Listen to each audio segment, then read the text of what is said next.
Welcome back, everyone. Hello. It's us again. Digital Hammurabi. Woo. And this is part 2 of, what are we calling this? Our book club. Our book club. Because we're middle-aged, so now we join book clubs. That's right. We're not really middle-aged. Well, I don't. What is middle-age now? Like 93, us, I think. Yeah. Oh, us. Okay. I guess. We're going to read Breakfast at Tiffany's. So you can go rent the video. In Sumerian. I don't know if there are any Seinfeld fans out there, but dating myself again. Anyway, how's everybody doing tonight? Just kidding. So we are Digital Hammurabi, for those of you that haven't been here before.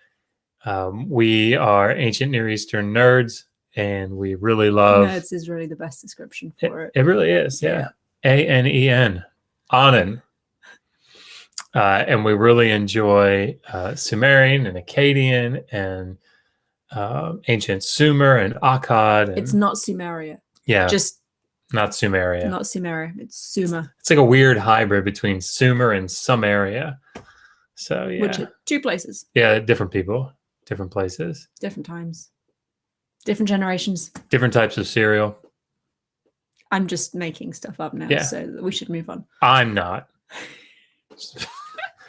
So our book club is the most amazing thing ever, right? I mean, that's what I would say. Hopefully you agree. I'm just kidding. But we've been reading through some really cool Akkadian texts. We read through The Poor Man of Nippur last week. And we started the story of Atrahasis, which is the, at least dating to the early 2nd millennium flood story in Akkadian. And just a really cool text. And so we got through tablet 1, and we're going to pick up with tablet 2 tonight. But before we do, we have exciting things first. And when I say exciting, I mean exciting in the nerdiest possible sense of the word. Yeah. Now, also, I'm going to have to, I don't know if I know how to screen share. And I have to screen share at some point. What's that button? Screen share. Come on, somebody. Y'all don't want to hear me preach up in here. Steve says that to be true nerds, we need glasses that don't do anything. I think that's hipsters. Oh. We do have glasses, but they do things because we're both quite blind. You know, sorry, when I hear that, the thing that pops in my mind is that new Ghostbusters movie where, what's the really handsome guy that you have a crush on? Mike Jones. What's his name? I don't know. Come on. I know who you mean, and I've got stage fright. I can't remember the guy's name. It's Thor, whoever. Yes, Thor. Chris Hemsworth. Mike Jones. That was close. Mike Jones. Right? I'm gonna Google Mike Jones now and just. He's probably some guy. Anyway, no, but what the hell was I talking about? Oh, so he's in the movies. He's interviewing, and Mike Jones is actually a rapper. Well, he's ruggedly handsome too, and he scratches his eyes. And there's no lenses in his glasses. And he said, yeah, they kept getting smudgy, you know, so I just took them out. I love you. Anyway, we're starting in the nerdiest possible way. I don't know where that came from. I apologize profusely. You're wonderful. I got a message on Twitter yesterday from a gentleman asking if we could take a look at a couple of images that he had seen. And he emailed them to us, and they were two... Can we get them up? They were two pictures. Maybe. Press this. Okay, screen share. Dun dun dun. Ha-ha. Oh my, lots of options. Can we? That one. Start. Yep. Screen share. There we go. Haha. So, sorry. What does it say? Can everybody see it? I'm not entirely sure. I don't think. Yes. Ha! It's working. All right. Whoop whoop. So it was two images like this. There was this one and another one, which have a very blurry cuneiform tablet in the background, and then a line drawing of some cuneiform that's ostensibly on the background tablet, and then a translation underneath it. And he said that he wanted to know if the translation provided actually matched the cuneiform. And I said, leave it with me. I still actually need to email him. So this is going to be very exciting for everyone. If I could, one of the things that's really interesting about this is that normally when you deal with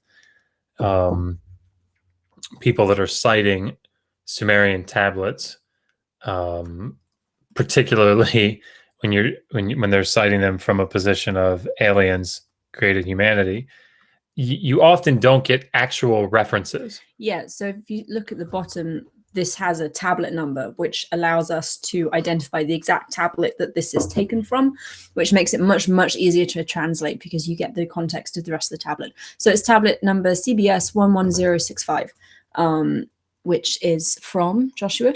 It's the collection of the Babylonian section. This is from Nippur, the city of Nippur. But So I went and tracked down the tablet and found. So I'm gonna stop screen sharing. Yep. You're all very patient. Thank you. And now I have to do another screen share that is different from the first. I'm good at this. That, you think? Start screen share. Oh, yeah. There we go. So I identified the tablet and found where it was published and what was written on it. And it is a collection of self-praise hymns to the king. Well, I mean, would at like one to point, think that he's a god. No, I mean, so he deified himself, but that doesn't mean he was an actual god. I'm planning on deifying myself. I think it's a good way to go. Yeah. I think we need to add a Patreon tier. Dinger Josh, you can just call me DJ. We need to add a Patreon tier for those who wish to be deified. That's actually what Doctor, the DR, it's not, you think it's Doctor, but it's actually Dingir. So yeah, once you graduate from an Assyriology program, they deify you. Yes. Anyway, so on this tablet is a collection of hymns to the king Shogi, who's famous for having written or having commissioned many, many hymns in his own praise, basically saying, I'm Shogi, I'm amazing. Kind of look at the size of my penis, everybody. Yeah. So let me. I'm going to let Josh take over from here. And this is good. So this is ETCSL, the Electronic Text Corpus of Sumerian Literature. So if you've taken or... I've said it once, I'll say it again. We're good at naming things in this field. Yeah, you know, that's right. If you've taken my class or watched any of the Sumerian grammar videos, you'll know I cite ETCSL. And this is basically where Sumerian literature comes to have fun. And it's like a singles club. It is, yeah. It's not really. You know, here's Ornama and Shogi kind of. Anyway, so these are narratives. These are literary texts that are focused on Enki, Enlil, Inanna and Dumuzi, Nanasuan, and so on. Well, we know that this is a Shogi hymn. So if you come down here to Royal Praise Poetry, here's Shogi. He's the king of the third dynasty of Ur. They've got it based on reigning dynasties.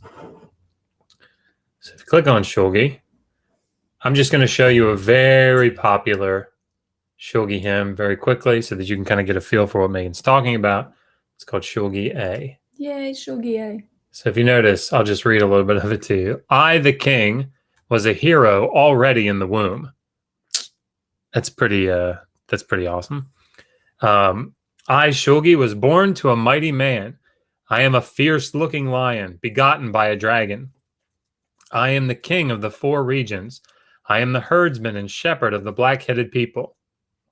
I am a respected one, the god of all the lands. Now, of course, if we were reading from the Bible here, we would be talking about now how was the king Shogi begotten by a dragon? Well, you know, maybe but after the flood, there were dinosaurs. It's poetic literature, people. Yeah, come on, let's get real. I am the child born of Ninsumun. I am the choice of Holy An's heart. I am the man whose fate was decided by Enlil. So, I mean, you can hear this is I am. Down in line 16, I am a mule most suitable for the road. That's a good thing. I am a horse whose tail waves on the highway. Here, 19, I am a knowledgeable scribe of Nisaba. I've perfected my wisdom just as my heroism and my strength. Reliable words can reach me. I cherish righteousness, but I do not tolerate wickedness. He's good at running. Because I am a powerful man who enjoys using his thighs, Sorry, Sorry, that line gets me every time. It's interesting. Andrew George, Dr. George, he's an Assyriologist, and he did the monumental work on the Epic of Gilgamesh. He made a comment in a lecture that I watched recently, and he basically said Assyriologists have this problem that they translate texts to prove that they know what the text says. And that's exactly what you have here. Because I am a powerful man who enjoys using his thighs. I mean, who doesn't enjoy that? That's what it says. And, the Assyriologist here, the translator, this is proving that he knows that it says using his thighs. He's not going to use an English idiom to tell you what it actually means. Anyway, superior to all, strengthen the roads, put in order the highways of the land. Anyway, so this is just a self-praise. This is what he's doing. Okay, so that's what these hymns are like. The text that Megan discovered here is Shogi D, right? So if you come down here to Shogi D, click on transliteration, the lines that she found, this is not going to mean anything to you. What were they? 130. Let's see. I'm just reading it to find it. I'm looking for Gi bar. There it is. 182. Okay. These are the lines that are preserved or that are highlighted on that tablet. And the really fun thing is, well, we'll look at that when Josh has done the translation. So I wanted to just take a minute before we get into actually reading through the second tablet of Atrahasis and just show you how it is that Megan and I, for example, when we saw this, how did we determine if their translation was any good? It's not, right? By the way. It's not. No. Thing is, we haven't memorized. No. You saw all those Goodness me, no. categories. We haven't memorized all these texts, so we have to go check it out for ourselves. Well, this is the Sumerian. Each of these signs, the Gi sign, the bar sign, these are all individual signs. Su, Din, Mushen, Dal, Gin 7, Ka, Me 3, Bia, Chama, An, Dal, Dal. Okay. So if you ever want to use ETCSL after you've taken some of my Sumerian classes, if you come to the text, they have this really nifty feature where if you put your mouse over the word, it'll tell you what that word means often. So Gi bar bar is an arrow. It's a type of arrow. But if you didn't know that and you wanted to know more about that, you could go to the Sumerian Dictionary that's online. It's called the Electronic Pennsylvania Sumerian Dictionary. And let me see, can I make this bigger? That's what she said. All right. What was our word? Gi bar bar. Okay. The T here, each of these things means something different. The T means transliteration. So that's the one that you use. If you click on the plus sign that's across from the G, you get a list of Sumerian words that start with G. So here, Ga ba al is fight. Ga do is a door jam. They're not sure about that, so they put a question mark. We want Gi bar bar. Gi means read, which would make sense, right, for an arrow. And I scroll down. Hopefully no one's getting dizzy. Down and down and down and down. Slowly I turn. And there you go. There you go. And you get Ki bar bar ra. And it says, lo and behold, Arrow. Arrow, a type of arrow. Now the neat thing about EPSD is if you click on that, it will often let you click on this. And it'll bring up the instances in ETCSL, which is this guy, where Gi bar bar shows up. And I've lost it now. Anyway. But it means a kind of arrow. Okay. So you can do the same thing with Sudin. Mushen means bird. So a Sudin is a bat. Dal means to fly. Anyway, so the way that one would translate this is The arrows, this dal means to fly again, dal dal. So the arrows, or let the arrows, or the arrows will, whatever, fly. In ka means mouth, may 3 means battle. In the mouth of the battle, it means like the midst. the thick of the battle, whatever. So the arrows flew or will fly, depends on the context here, I'm not sure. In the midst of that battle, like, Gin 7 means like, flying bats. So the arrows will fly or flew in the midst of battle like flying bats. That's our translation. We can check that. Let's see how close I am. If we click on the line, like scuttling bats, they're not sure how to handle the ha there. Arrows fly into the mouth of battle. Yay! All right. So our translation is, I think, pretty good there. So now let's go back. Oh boy. How do I go back? Alt tab. Stop. Okay. Now I have to go back to the other one. Sorry. I'll get better at this, I promise, everyone. All right, we want to go back to, is it? Well, no, there were 2 images. Oh. There we go. That one. Screen share. Okay.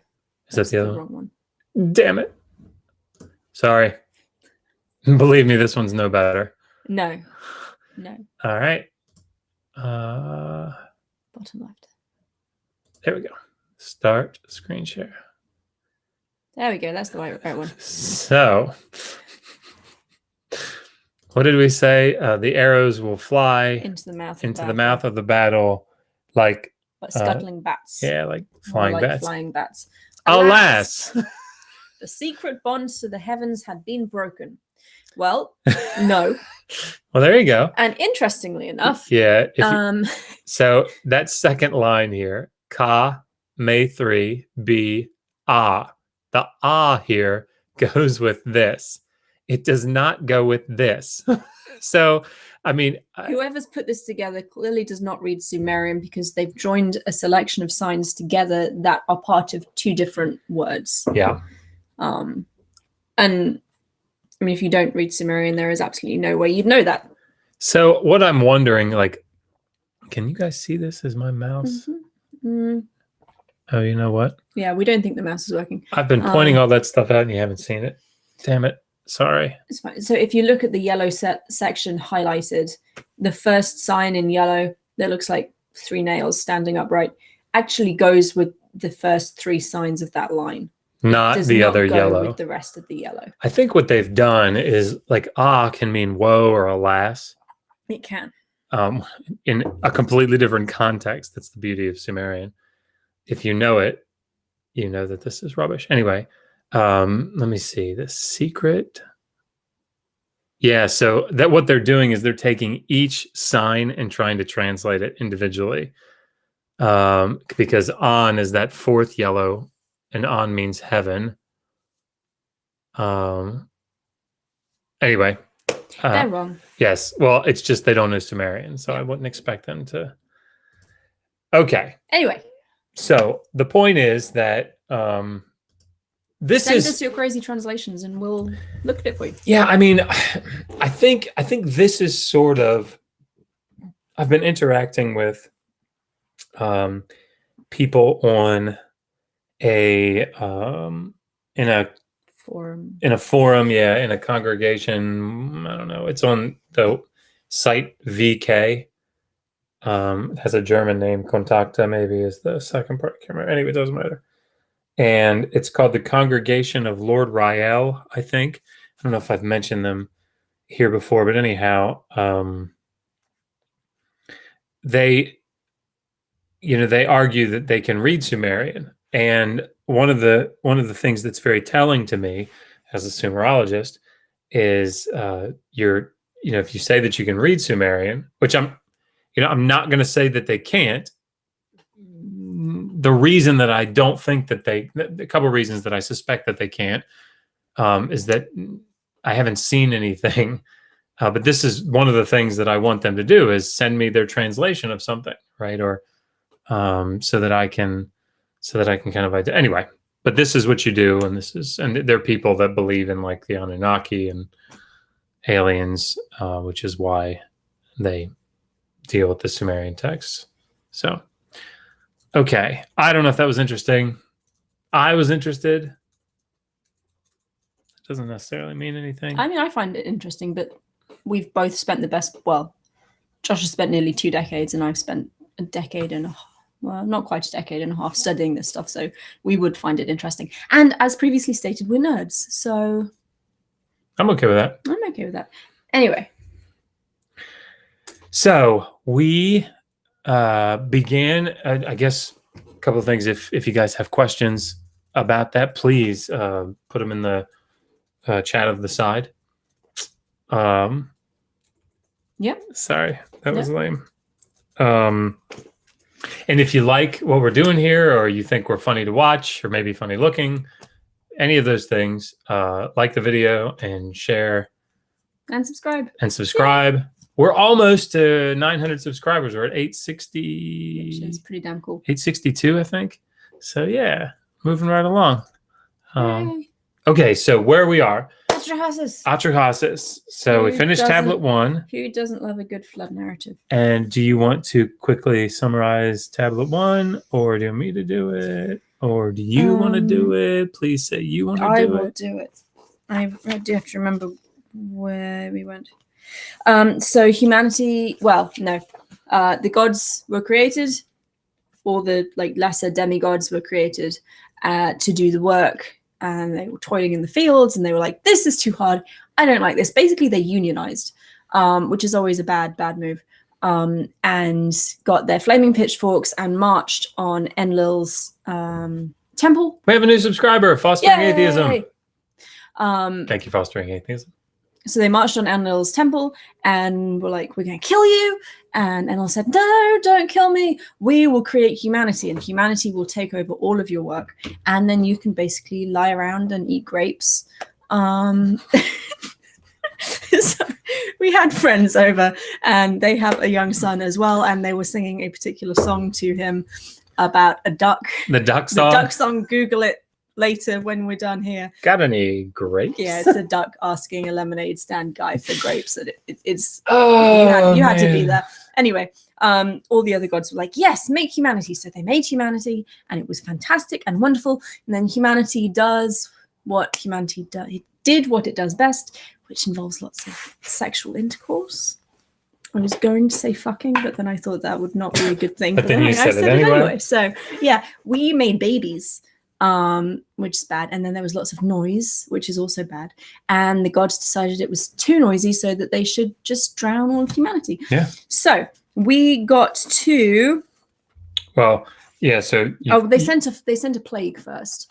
Oh, that's right. Yeah, we did get to that first part. And Enki, who's like the savior god of the story, tells his favorite guy, his homie, Atrahasis, look, dude, there's going to be a plague. It's a bad thing. This is what you need to do to stop the plague. So then they stop the plague. Hooray! But it doesn't stop there, because, Enlil and the rest of the gods were like, damn it, we were foiled. We have to come up with a better solution. Is it now that the drowning happens? Drought. Drought first. Do you want to go first? Sure. You go first. Okay. So here we are. Tablet 2, Atrahasis, the early second millennium Akkadian flood story. 1,200 years had not gone by. The land had grown numerous. The peoples had increased. The land was bellowing like a bull. The gods became disturbed by their uproar. Nope, the god, singular. Yeah. Enlil heard their clamor. He said to the great gods, the clamor of humankind has become burdensome to me. I am losing sleep to their uproar. Cut off provisions for the peoples. Let plant life be too scanty for their hunger. Let Adad, that's the storm god, withdraw his rain. Below let the flood not come up from the depths.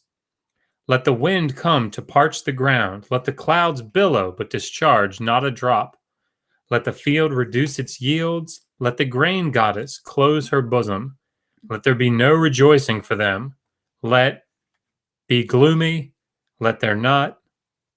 And then there's a gap. If you remember from last week, if I pause like that, sometimes it's because I have MS, but most of the time, hopefully, it'll be because there's a break in the... We don't have complete translations for a lot of what we're doing, so it's kind of... So if you see the little broken bits there, missing that's parts. just me pausing. Yeah. Okay. So they're going to send a drought to basically shut us up. I mean, that's just rude. It's very rude. Enki made ready to speak. Oh, we have another subscriber. I like reading these out online. Bernita KT, subscribe to our channel. Jurassic Park has the You like Jurassic Park? I do. It's the icon, that's what you call it. Before we get going again, Steve's asking, how long was this story before the flood story was introduced in the Bible? Oh my Lord. This one we know from 1800 at least.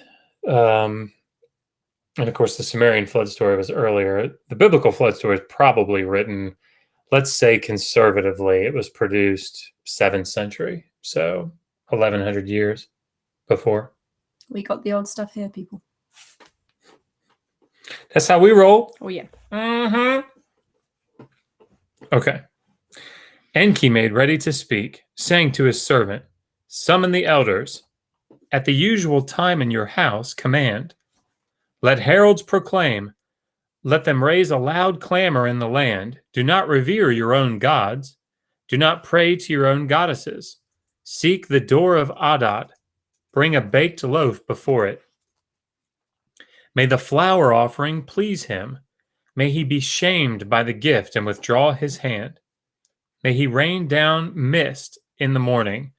May he stealthily rain down dew in the night, that the fields just as stealthily bear ninefold. Notice that this is Enki's trying to keep these things done in secret, right? Because, again, the gods have determined that they want humanity dead, and Enki's trying to keep them alive. So he wants this stuff done sort of on the down low. They built a temple for Adad in the city. They commanded, and the heralds proclaimed. They raised a loud clamor in the land. They did not revere their own gods. They did not pray to their own goddesses. They sought the door of Adad. They brought a baked loaf before it. The flour offering pleased him. He was shamed by the gift and withdrew his hand. He rained down mist in the morning and stealthily rained down dew in the night. The fields just as stealthily bore ninefold. Their handsome features returned. Their former clamor resumed. Bum, bum, bum. So as last time when the plague was sent down, Enki here is telling... the ague. The ague or augur or org. We're still not sure how to pronounce that word. If you know, A-G-U-E, please tell us. Or if you have Google. Is it A-G-U-E? No, it's A-U-G-U-E. There's an R and a W somewhere. Yes. Anyway, as with the plague... Argue. Trying to be serious. This is my serious face. Do you... He's not paying attention. I very much apologize. I love you. I love you. So as last time with the plague, what happens here is Enki is telling Atrahasis, this is what you need to do to counteract the bad things that's going to happen. You give offerings to the god responsible for the tragedy that's befalling your society. He'll get so guilty that you're giving him offerings and feel so awful that you're being so nice and he's being so mean that he'll stop being mean, take away the drought, and then everything will be nice and rosy again. Now, there's quite... there's a gap here, and then the next section is a little fragmentary, so bear with me. Basically, what's happened is Enlil sends a famine. Atrahasis wants to talk to Enki, but Enki has sworn an oath to not intervene anymore because Enlil made him promise, which is very mean of him. We don't like Enlil. So, out of the city he set his foot. This is Atrahasis. Every day he would weep, bringing dream offerings in the morning. My God would speak to me, but he is under oath. He will inform me in dreams. Enki would speak to me, but he is under oath. He will inform me in dreams. Command of his god. Seated, he wept. He cast the dream offering into the water. He would sit facing the river, weeping constantly. Your accent is really awesome. Thank you. Water. Water. That's my southern accent. Sorry. I should be quiet for a little while. So I zip my lips. When the waterway was silent, he made libation at night. Sleep would come double fast. He said to the waterway of the river, "May the waterway take this. May the river bear it away. May my gift be set before Enki, my lord. May Enki see it and think of me. May he. This night, may I have a dream." So dreams were very common ways in the ancient world for humans to communicate with gods. So you would pray for a dream omen, go to sleep. There in Gilgamesh, this happens quite a lot. They build a special like dreaming house. When Gilgamesh and Enkidu are traveling, they build a dream house, and Gilgamesh goes and lies down and sleeps and has this ominous dream that Enkidu interprets for him. So this is what's happening here. Atrahasis is asking for a message, a dream message from Enki, because they can't communicate directly because of this oath. After he had sent the message by the waterway, he sat down to weep, facing the river. From the bank to the depths, his present went down. Enki heard his clamour. He summoned his hairy hero men. Direct translation. Again, we're being literal, so everyone knows we know what it means. And said, "This man who? Let this same one. Go, take him my command. Ask him, tell me the news of his land." Above, so we've kind of... There's been a gap. Yeah, there's a gap. I'm debating whether to use a later version. No. So the drought has come. They've assuaged the deity responsible for it. The drought has gone away, and now the flood is coming. And Atrahasis is scared, as I would be with a massive global flood. So he's praying to Enki, "Tell me what to do. I don't know what to do." So he sent the message to Enki, and he's waiting for a dream. But we don't get the dream because this is a very broken tablet. Above, the flood did not rise from the depths. The womb of earth did not bear. Plant life did not come forth. People were not seen about. The black fields whitened. Oh no, I'm wrong. This isn't the flood. I'm awful. Sorry, this is the drought. I'm getting very confused. Oh, so because it said the flood did not rise. I saw the flood and I was like, no, this is the drought that they're describing now. So people were not seen about. The black fields whitened. The broad plain was filled up with salts. The first year they ate old grain. The second year they exhausted their stores. When the third year came, their features were grey from hunger. Their faces were crusted like crusted malt. Life was ebbing, little by little. Tall people shriveled in body. They walked hunched in the street. Broad-shouldered people turned slender. Their long stance grew short. Messengers took the command. They went before the sea. They stood and told him their orders to Enki, the leader. So we have the flood, the drought. Everyone is basically starving. And interestingly, it's taking a couple of years for this communication between Enki and Atrahasis to actually take place. So there's another gap, and now humanity gets saved again. So he, that is Enlil, was filled with anger at Enki. All we great Anuna gods resolved together on a rule. Anu and Adad watched over the upper regions. I watched over the lower earth. Where Enki went, he released the yoke. He made restoration. He let loose produce for the peoples. He put shade in the glare of the sun. Enlil made ready to speak. He said to the vizier Nusku, "Let them bring to me the two comrades. Let them send them into my presence." They brought to him the two comrades. The warrior Enlil said to them, "All we great Anuna gods resolved together on a rule. Anu and Adad watched over the upper regions. I watched over the lower earth. Where you, Enki, went, you released the yoke. You made restoration. You let loose produce for the peoples. You put shade in the glare of the sun." Then there's another gap.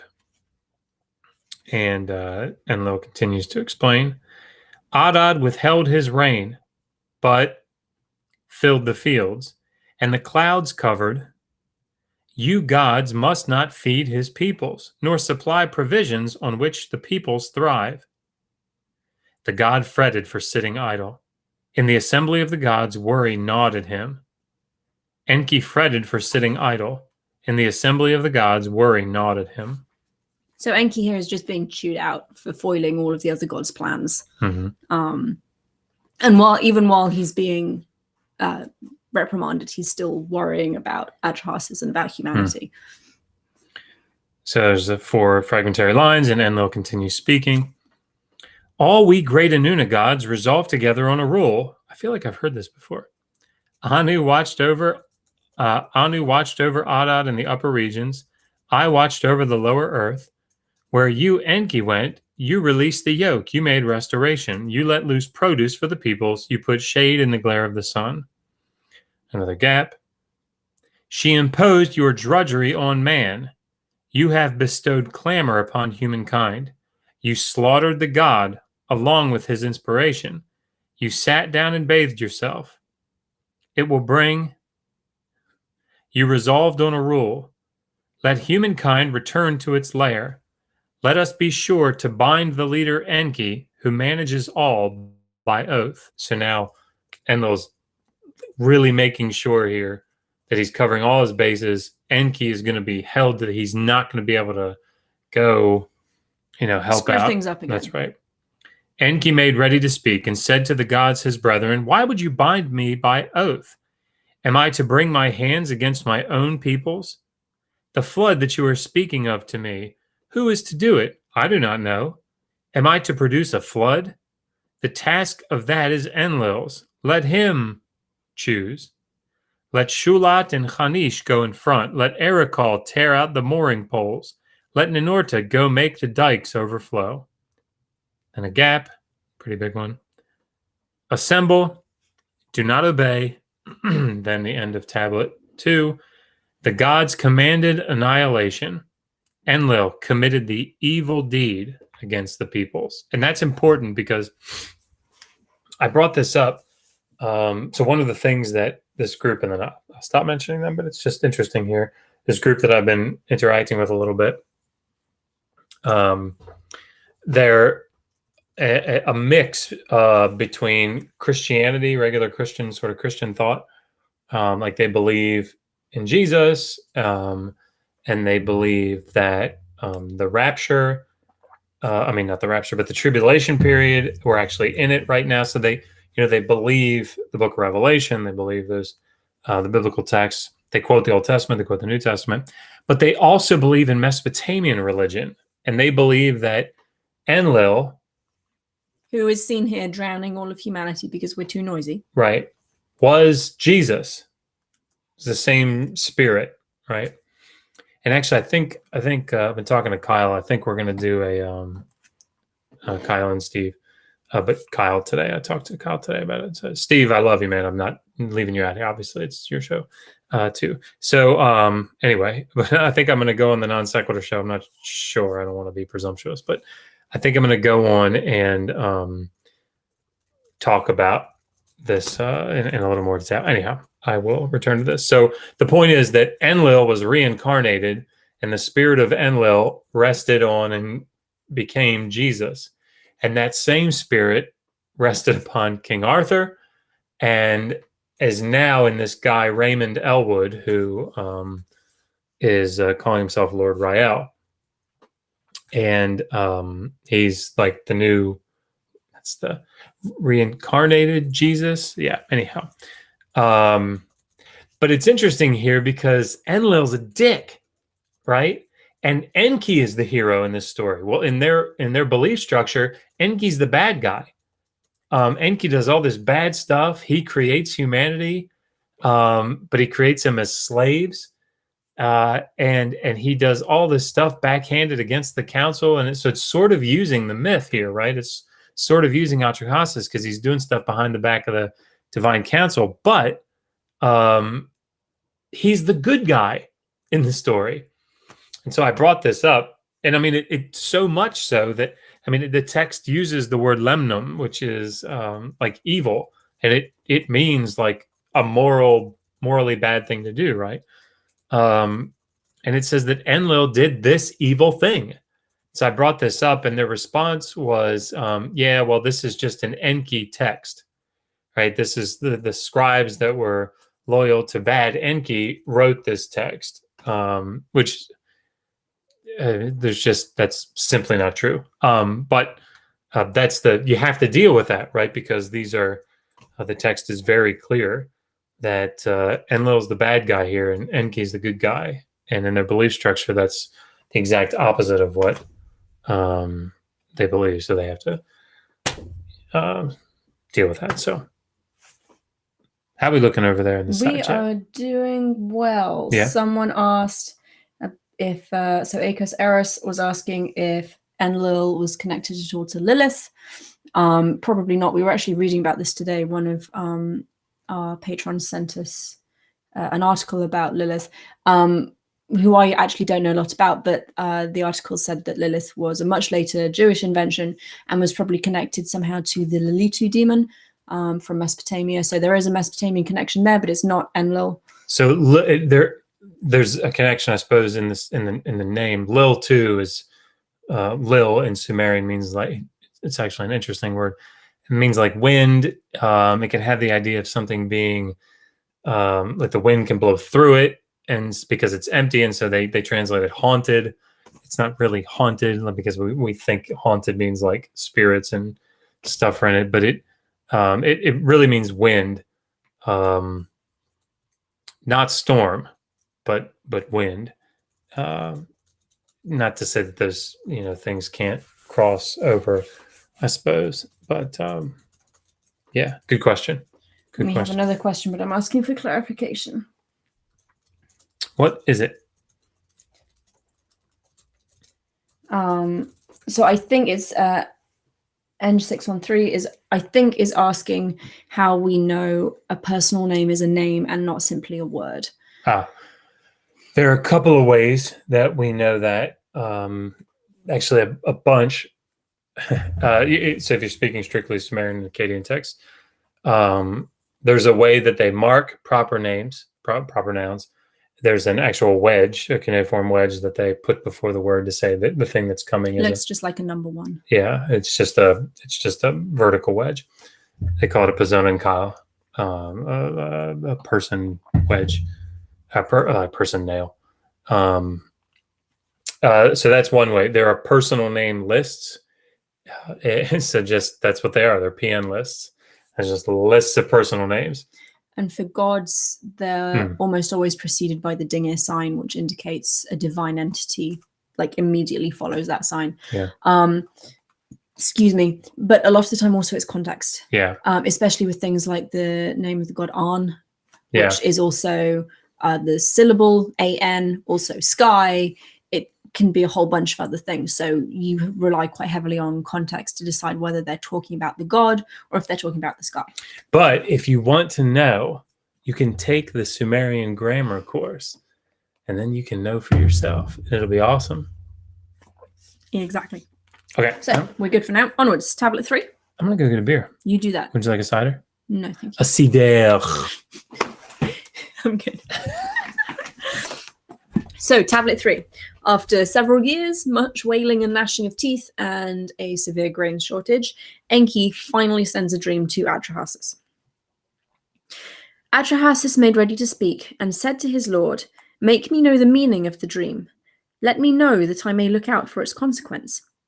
Enki made ready to speak, and said to his servant, "You might say, am I to be looking out while in the bedroom? Do you pay attention to the message that I speak for you? Wall, listen to me. Read wall, pay attention to all my words. Flee house, build boat. Forsake possessions and save life. The boat that you build, be equal. Cover her with tarpaulins. Roof her over like the depths, so that the sun will not see inside it. Let her be roofed over fore and aft. The gear should be very firm. The pitch should be firm. Make her strong. I shall shower down upon you later a windfall of birds, a spate of fishes." So it's a little confusing, but what is happening here is Enki is abiding by his oath to not speak to humanity and help them. So instead of speaking to an actual human, he's talking to a reed fence that happens to be in front of his favorite human. But because he's talking to the reed fence and Atrahasis just so happens to overhear it, he's not technically breaking his oath. Enki is a sneaky bastard. Americanon. Product placement. By Heavy Seas. And this is a double dry hopped American pale ale. I like saying pale ale.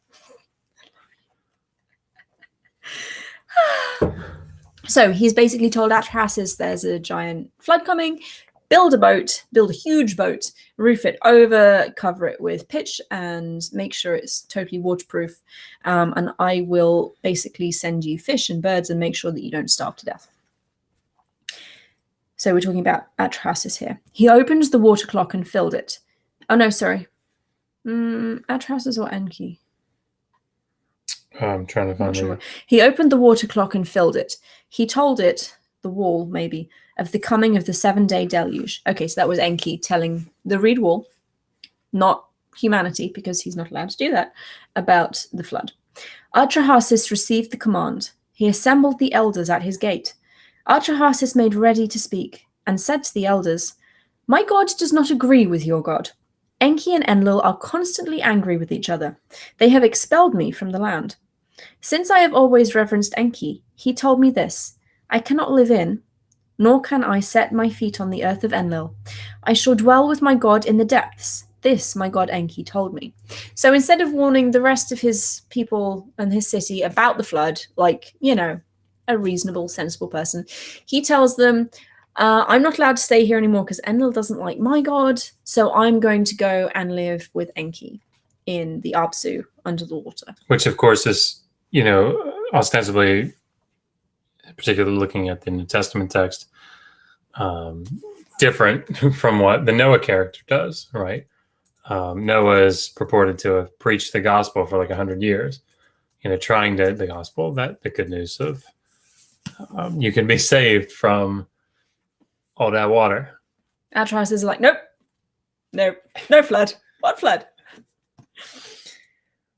And the screwed up thing is he then gets everyone to help him build his boat that will save him and no one else. So it says the elders, the carpenter carried his axe, the reed worker carried his stone, the rich man carried the pitch, the poor man brought the materials needed. Whatever he had, pure animals he slaughtered, fat animals he killed. He chose and brought on board the birds flying in the heavens, the cattle, and something of the cattle god, the creatures of the steppe. So basically he gets all of these animals together, puts them on the boat. Sound familiar? And now he invites everyone to a feast. His family he brought on board. While one was eating and another was drinking, he went in and out. He could not sit. He could not take his place. For his heart was broken. He was retching gall. The outlook of the weather changed. Adad began to roar in the clouds. That's thunder, in case that was unclear somehow. The god they heard, his clamour. He brought pitch to seal the door. By the time he had bolted his door, Adad was roaring in the clouds. The winds were furious as he set forth. He cut the mooring rope. He released the boat. So he's got all of his family on the boat having this giant feast, and then the storm starts and the flood comes, so he seals the door, and him and his family are okay on their nice boat, and everyone else is going to drown. Can we read a little bit? Yep. All right. So, column 3, there are 4 lines lost. The storm were yoked. Anzu rent the sky with his talons. Anzu is the great mythical bird. The land, he broke its clamor like a pot. The flood came forth. Its destructive power came upon the peoples like a battle. One person did not see another. They could not recognize each other in the catastrophe. The deluge bellowed like a bull. The wind resounded like a screaming eagle. The darkness was dense. The sun was gone. The offspring became like flies. The gods became afraid of the clamor of the deluge. They took refuge in heaven. They crouched outside. Anu became afraid of the clamor of the deluge. It was terrifying the gods. Enki was beside himself, that his sons were carried off before him. Nintu, the great lady, gnawed her lips in agony. The Anuna, the great gods, were sitting in thirst and hunger. I'm sorry, I have to pause for a second. I mean,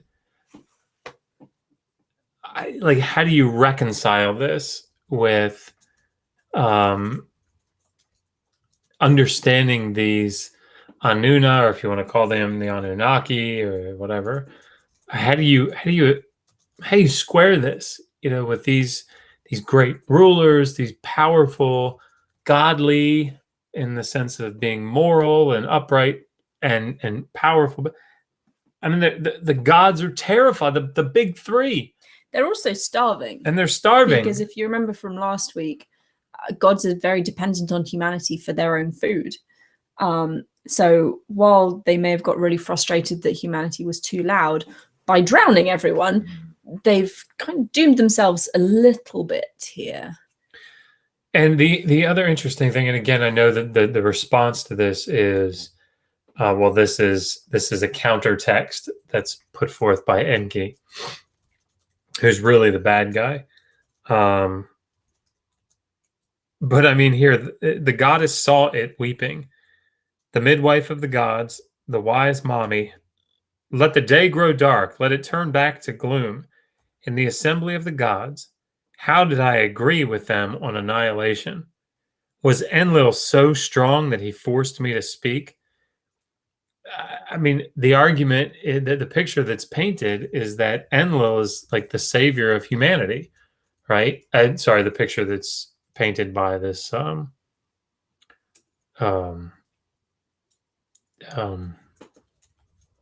what's the group? The Lord Rayel group, right? Sorry, I keep talking about it because I've been interacting with them recently, but that's the picture. Is Enlil's Jesus, but it's like all the gods are saying Enlil convinced us to do this evil thing. Anyway, okay, I'm gonna stop referring to it because it's losing some of its cachet. Like that Tiruru, did he make my speech confused?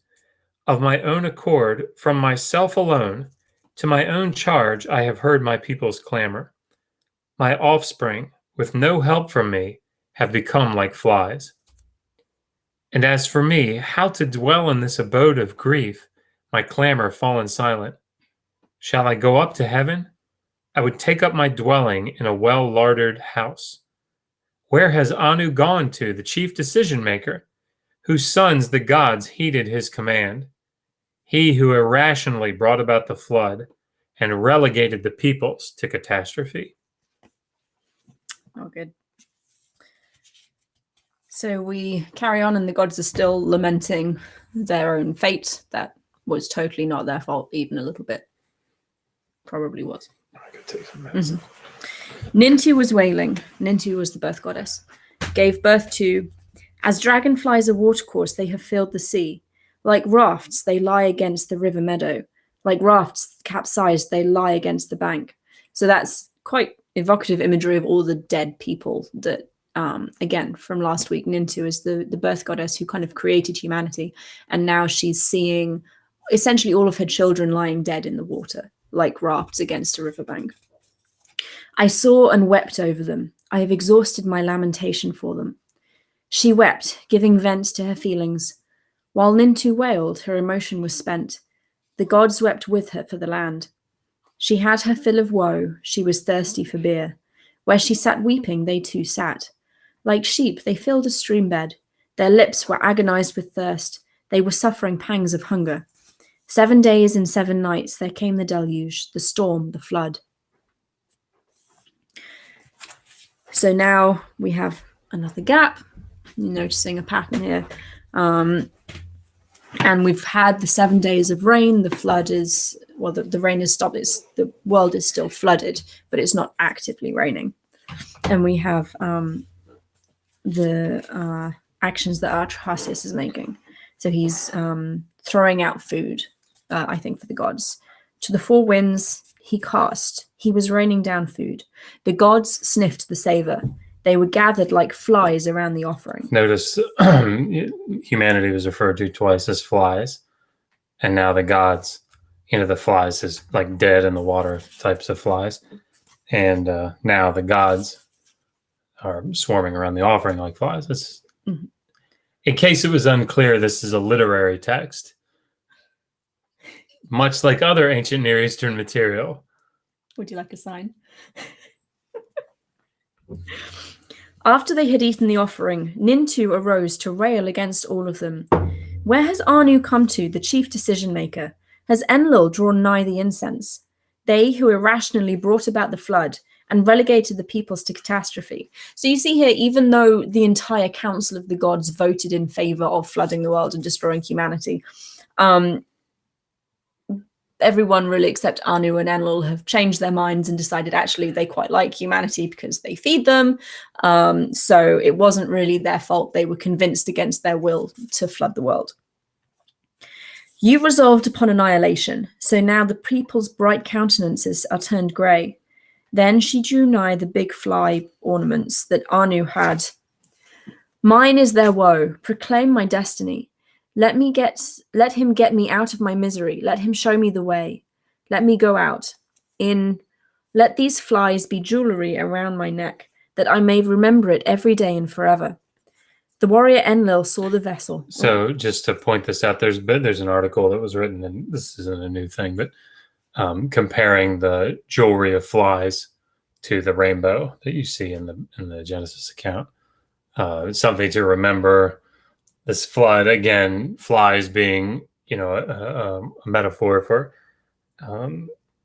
the dead people in the water, flies being a metaphor, or I guess it's a simile, for the gods when they sacrificed after the flood.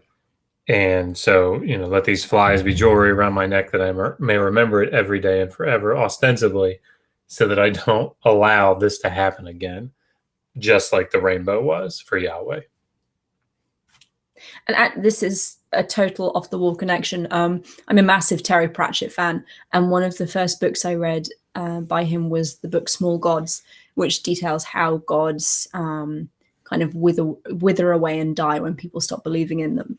And it's very similar, this idea of the gods require humanity's attention to remain powerful and relevant and necessary. So you have all of these gods kind of buzzing around the offerings like flies. It's very similar imagery. And the rainbow feature, it's why we actually have one here. It's so that we remember not to destroy the world.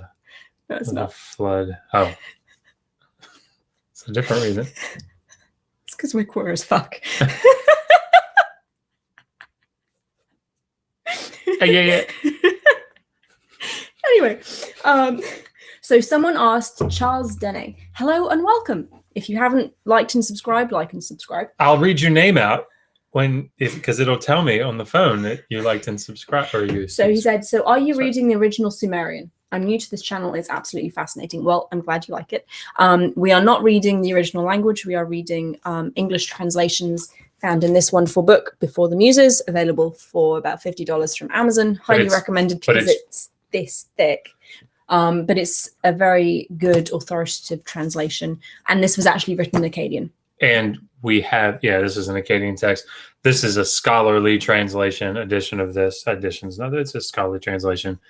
And like Benjamin Foster, Dr. Foster is an amazing scholar. And actually, we've both translated through at least major sections of Atrahasis before from the Akkadian. So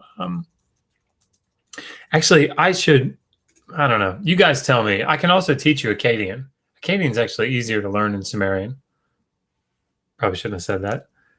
It's true. Everyone knows it's true. Yeah, it's like Sumerian, Akkadian, Hebrew, and then like way down here is Koine Greek. Like you can learn it over the weekend. I'm just kidding. Oh, good question. NKG5. Were these religious texts, stories, or something else entirely? Oh, go ahead. Good question. Were they stories or religious texts or something else entirely? So not religious texts in the sense of the Bible. This is well, it depends on what you mean. It was not used in probably not used in a temple to inform worship. Right. I mean, okay, maybe not this one. Yeah. You're the. Okay. Yeah, these are the good question. This is what he does. Let's start with a text that we know, fairly well how it was used. And by the way, Steve McRae just tweeted out that we're live, which is really awesome. Thank you, Steve. Woo. Really appreciate that. And by the way, if you are watching and you haven't liked it and you haven't subscribed, please do that. Because I want you to. I don't know. Because I want you to. I had a better reason in my head. I just couldn't come up with it. It's probably the MS. Sorry. I don't remember what I was saying. Religious texts. Yes. Stories.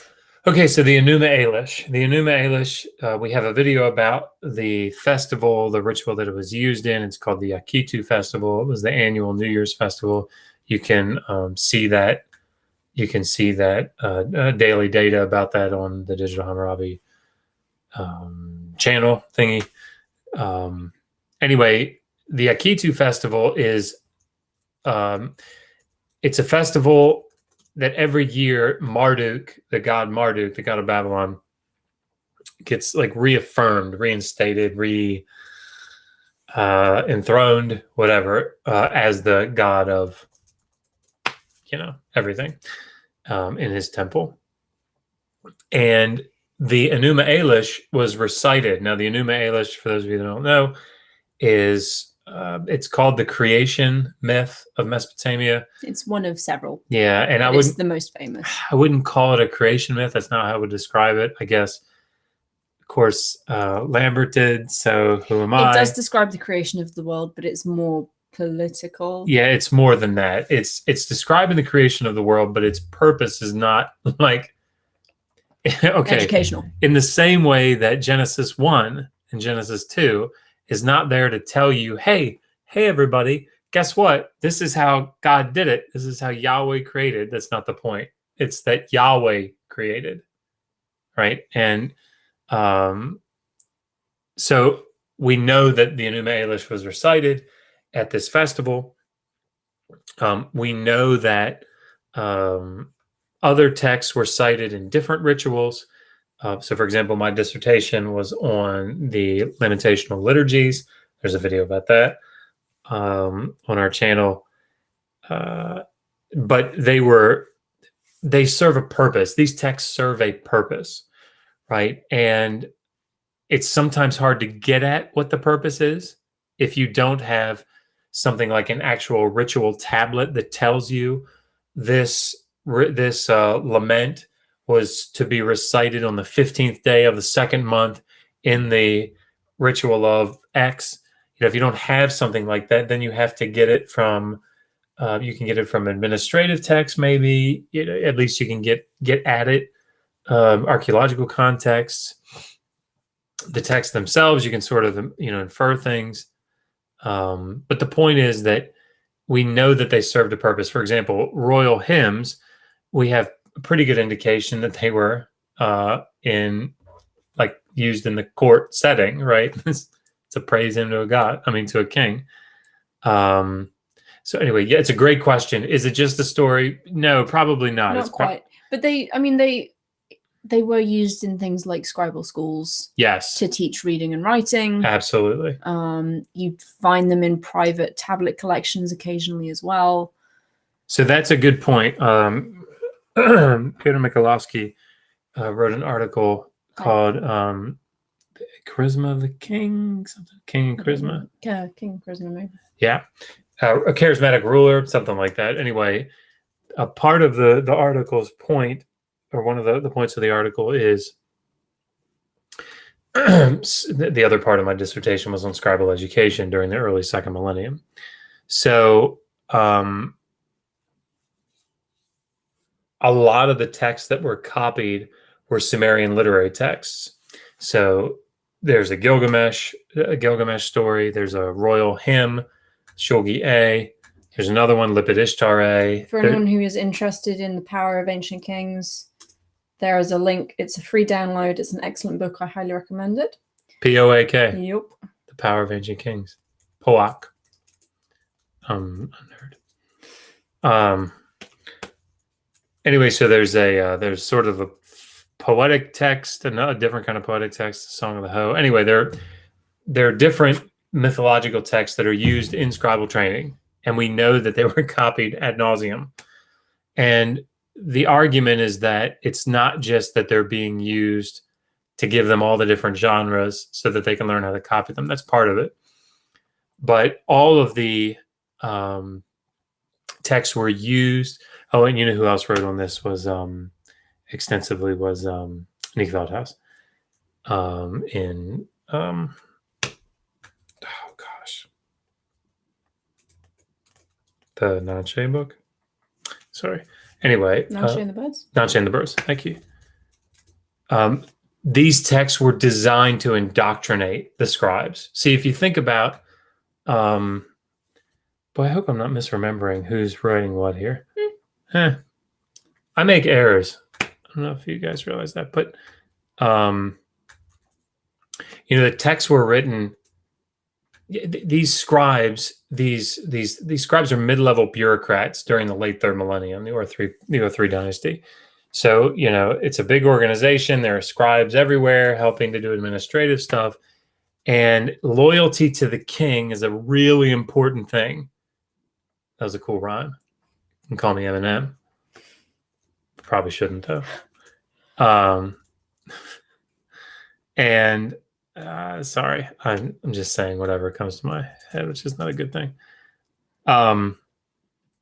So loyalty to the king was very, very important. And so by copying these texts that praise the king, that ascribe history and notoriety and lineage to Sumerian culture, Mesopotamian culture, that's Nick Veldhuis. He's talking. They're developing the Sumerian heritage with these scribes that are going to be part of this organization. So not only are they getting indoctrinated, but they're also getting this source of pride about their king and about their past.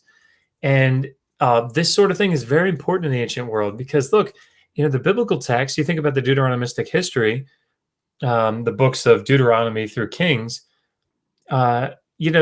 these are texts that are written probably in the exilic period. So let's say the formative period would be like the 6th century. These are texts that they're trying to make sense of what's going on in their world.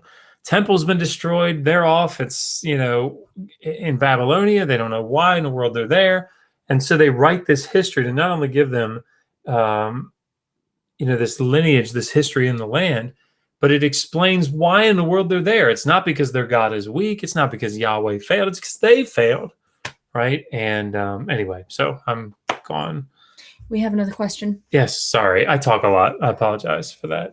So Benita Katie asks, who could learn to read and write back then?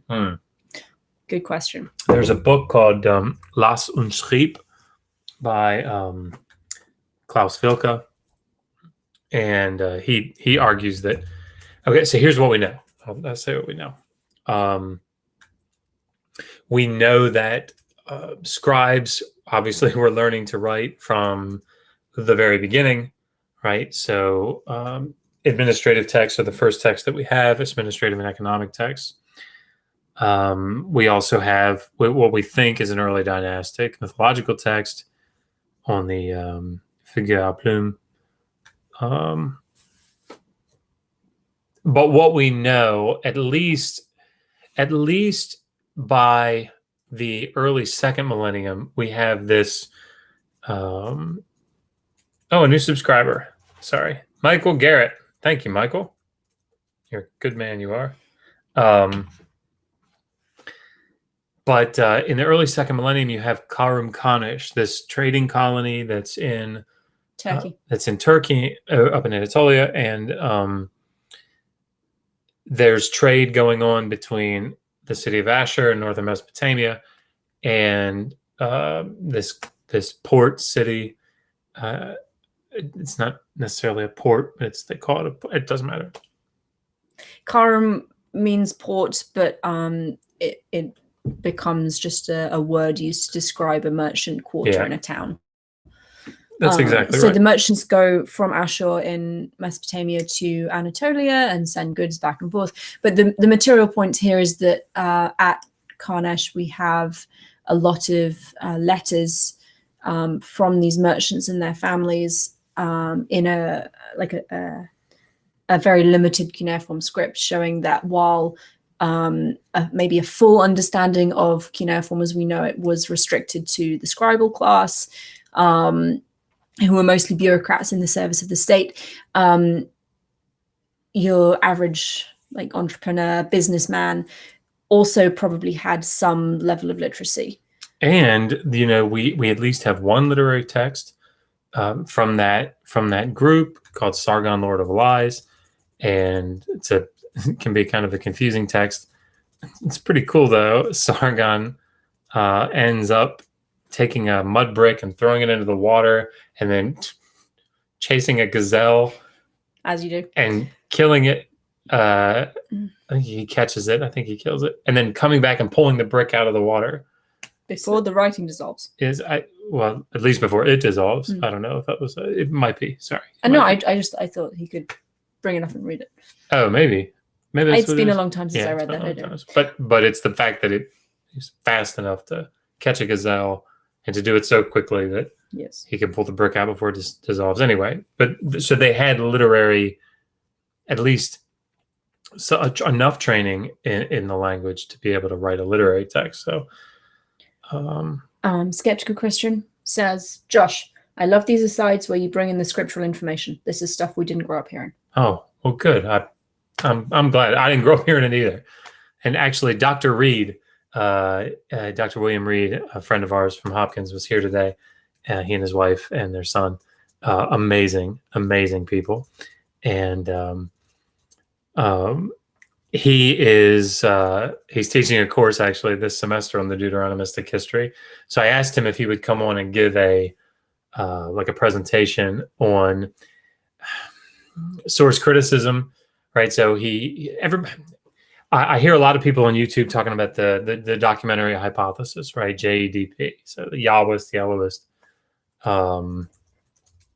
the Deuteronomist, and the priestly source, right? And this is a Valhausian thing. For those of you that, if you didn't know what JEDP was, you don't know what Valhausen is. So I'm sorry, I said those two things. But it's a theory that was made popular that basically said the Pentateuch, the first 5 books of the Old Testament, not written by Moses, right? Around 1400.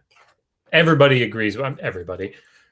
Scholars, that's the consensus, right? And that's like, if you believe that Moses wrote the Pentateuch, you're on the fringe, right? And that's just that's just how it is. But there was this theory, this model that said that 4 different sources were woven together in order to make the Pentateuch, right? And so you had the Yahwist source, and that source used the name Yahweh throughout. You had the E source for Elohim because they used Elohim throughout. And you could say this verse or these couple of verses were written by the Yahwist. This one's from the Elohist. That documentary hypothesis has sort of fallen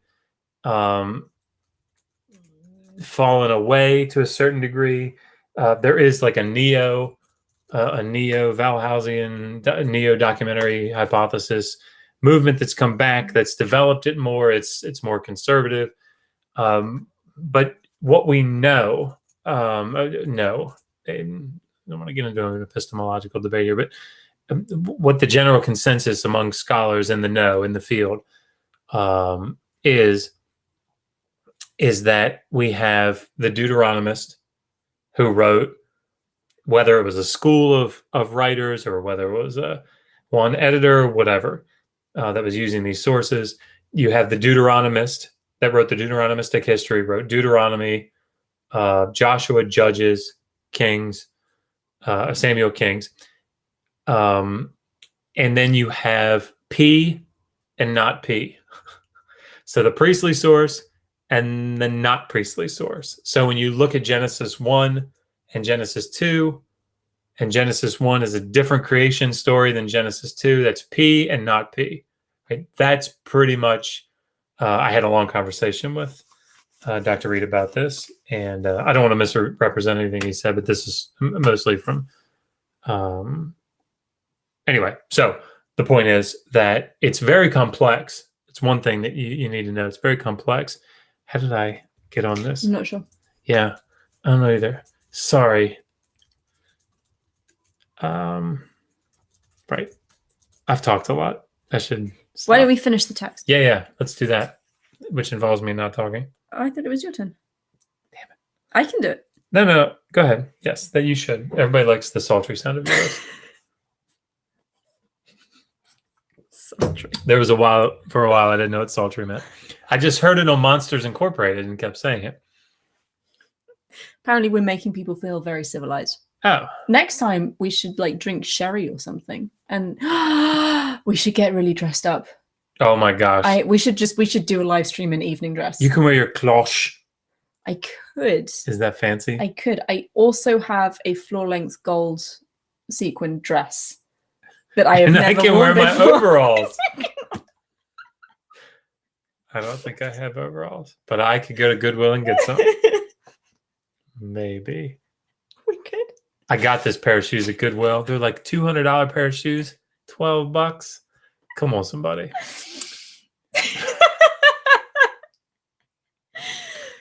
Kaya Scorpio wants you to sing in Hebrew now. Bereshit bara Elohim. Okay.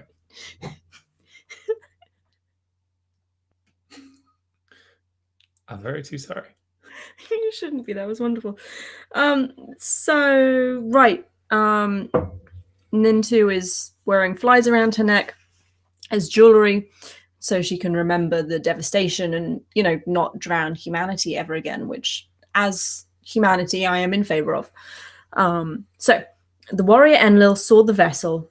This is the offering that Atrahasis set out for the gods, and was filled with anger at the Yagugi gods. All we great Anuna gods resolved together on an oath. Where did life escape? How did a man survive the catastrophe? Anu made ready to speak and said to the warrior Enlil, who could do this but Enki? He revealed the command. Enki made ready to speak and said to the great gods, I did it indeed for your sake. I am responsible for safeguarding life. There's a bunch of fragmentary stuff. Impose your penalty on a wrongdoer, for who is it that disregards your commands? So Enlil is really pissed that someone survived, even though the rest of the gods are like, yay, we still get to eat things, and let's never ever drown anyone ever again because I kind of like them. Enlil's really pissed and is like, seriously, guys, who did this? And Anu says, it was Enki. You know that. Why are you asking? And Enlil's like, it must have been Enki. You have to punish him now because we all voted on this and he took an oath and he broke his oath. Enlil made ready to speak and said to Ea, the leader, come, summon Nintu, the birth goddess. Did you and she take counsel together in the assembly? Enki made ready to speak and said to Nintu, the birth goddess, you, birth goddess, creatress of destinies, establish death for all peoples. I'd like to look at the cuneiform here because it says Ea. Yeah. And then it says Enki. Ea and Enki are the same god. It's unusual to have both names. So, because humanity is still alive and, we're gonna make more babies because it's what we do. Enki talks to Nintu, the birth goddess, and says, you created them. We need a way to cull their numbers so that they don't overrun the earth and we don't need to, drown them all again. So they start finding ways to stop us from becoming quite so numerous. Now then, let there be a third woman among the people. Among the people are the woman who has borne and the woman who has not borne. Let there be also among the people the she-demon. Let her snatch the baby from the lap of her who bore it. Establish high priestesses and priestesses. Let them be taboo, so cut down childbirth. So they're coming up with 3 different ways of culling, partly culling, but restricting humanity's numbers. Creating barren women who cannot reproduce. Creating a demon whose specific job it is to kill children. and establishing the position of priestess and high priestess, and kind of marking them off as sacred women who may not marry and bear children. So that kind of restricts our reproductive capacity. And then we have another large gap. How we brought about the flood, but man survived the catastrophe. You, counselor of the great gods, at your command I have brought her something to be. This, my song, is for your praise. May the Yagigi gods hear. Let them extol your great deed to each other. I have sung of the flood to all peoples. Listen. So that little bit at the end is added kind of to provide a purpose for the text, to say this is written in praise of Enki because he saved humanity when all the gods wanted to drown us. Yep.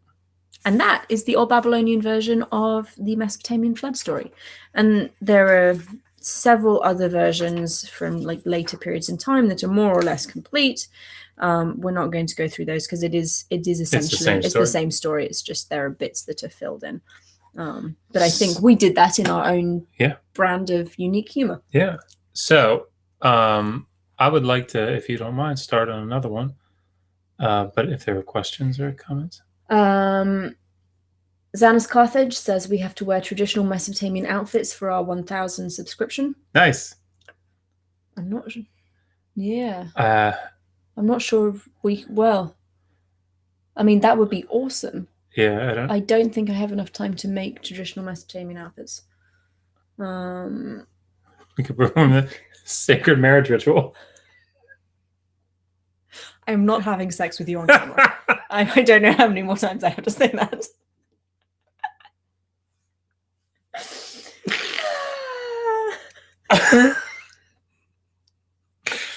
We don't even know that the sacred marriage was a real thing.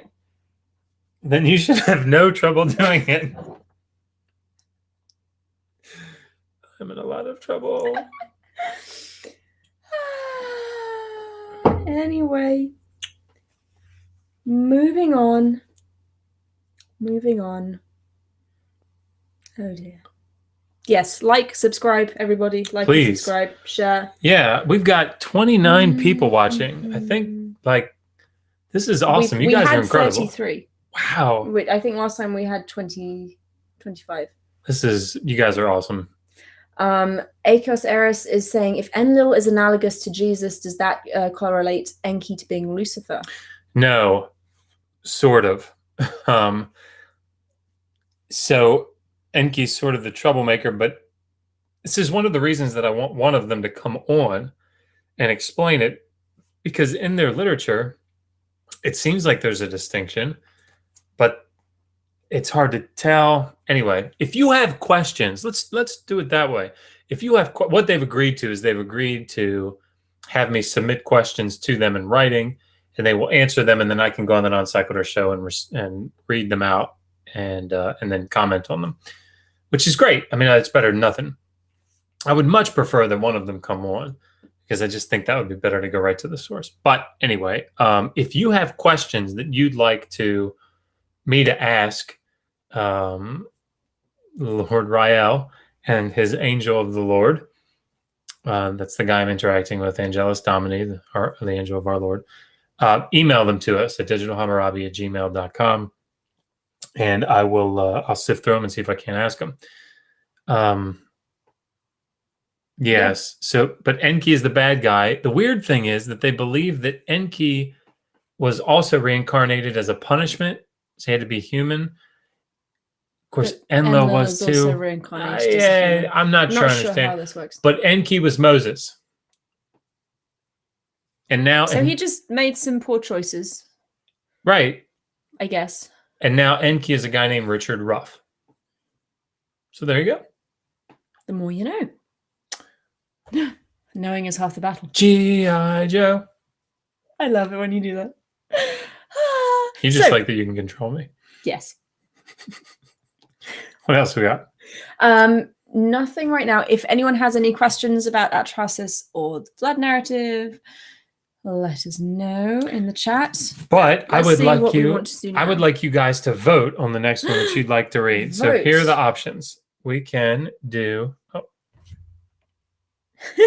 Michael Garrett is saying instead maybe of the sacred marriage ritual, we should do another ritual that doesn't get us banned from YouTube. I caught half what you said because I'm texting. Sorry. It's all good. Was it funny? Yes. Yes. Hilarious. That's awesome. We basically need to find another ritual to reenact for YouTube that will not result in us getting banned for, doing porn. Right. Well, YouTube looks poorly on I was kidding, just in case YouTube, in case that was unclear. Please don't ban us. Yes. Okay, so we have... I'm going to use the bathroom while you do that. Okay, we can read the Epic of Creation, the Enuma Elish. We could read the Descent of Ishtar to the Netherworld. Megan yells Ishtar from the back. We have, so we're reading Akkadian stories for now. We'll do Sumerian stories as well. We can read the Adapa story, Adapa and the South Wind, which is, it's a cool story. We can read the Etana story, which is also pretty cool. This isn't very descriptive for you, is it? Or we can read Anzu. Megan now has said Anzu. So, okay, so let's narrow it down then. We can read the Epic of Creation, the Enuma Elish, Ishtar's Descent, or Anzu. Anzu is the one about the Tablet of Destinies and the god Ninurta. I'm going to look at the computer here. So if you would like Enuma Elish, the creation story, right? Creation. If you'd like Ishtar, right? Ishtar. And if you want which ritual ends with Josh getting slapped? There's a video. There's a video. That's the Akitu Festival. If you find the Akitu Festival video, daily data video on our channel, it ends in me getting slapped. So if you want creation, type creation. If you want Ishtar, Ishtar, and if you want Anzu, Anzu. I was gonna say So we have one for Ishtar, one for Anzu, and we have one for each. Okay. We need a tiebreaker, people. One more. Ishtar. All right. Thank you, Slarty Bartfest. That's an awesome name, by the way. Should we wait a minute, see if more? We can indeed. All right. 20 seconds, dum, everybody. Dum, dum, dum. Ow. Oh, Enuma Elish. So we got 2 for Ishtar, 2 for Enuma Elish. Anzu. Close. Oh, Ishtar's winning. Ha ha ha. Creation. Ishtar. I was counting your vote. Oh, we shouldn't count mine. Yeah, we shouldn't count yours. You have a pail in the hall? No, we have a bathroom in the next room. I didn't just go and pee in the hall. Oh. I think it's Ishtar. We're getting a pretty decisive response. Ishtar it is. Da, da, da. Right. What page is that? Fuck Anzu. I don't think we can do that on camera either. No, we can't. Sorry. Okay, it is on. No, you're not. Yeah, it is on a page. A page. That is helpful. 498. 498, everybody. So do we need to count them one time? I don't want to be unfair. Yes. I don't have 3 hands though. 1, 2, 3, 4, 5 for Ishtar, 6 for Ishtar. Okay. 6 for Ishtar. What were the other 2? Creation or Anzu? 1, 2, 3. 3 for Enuma Elish. 1 for Anzu. All right. So. It is Ishtar. Steve, you're the man. What? We were 831 subs when we started. Now we're up to 869. Wow. Yep. Thank you, everybody. You guys are incredible. Oh, that cat he's just lying there purring at us. He's having a lot of fun. It's quite rare that we sit for this long in the same room, so he's happy that he can sit with us also and not be lonely or lost. He gets lost in our house, and our house is approximately this big. So he'll sit in one room and meow really loudly because he can't find me. And I am, in fact, in the next room down, where he left me 0.3 seconds ago. I forgot what page it was. 498. 498. Okay. The Dissent of Ishtar. So sort of a backdrop here.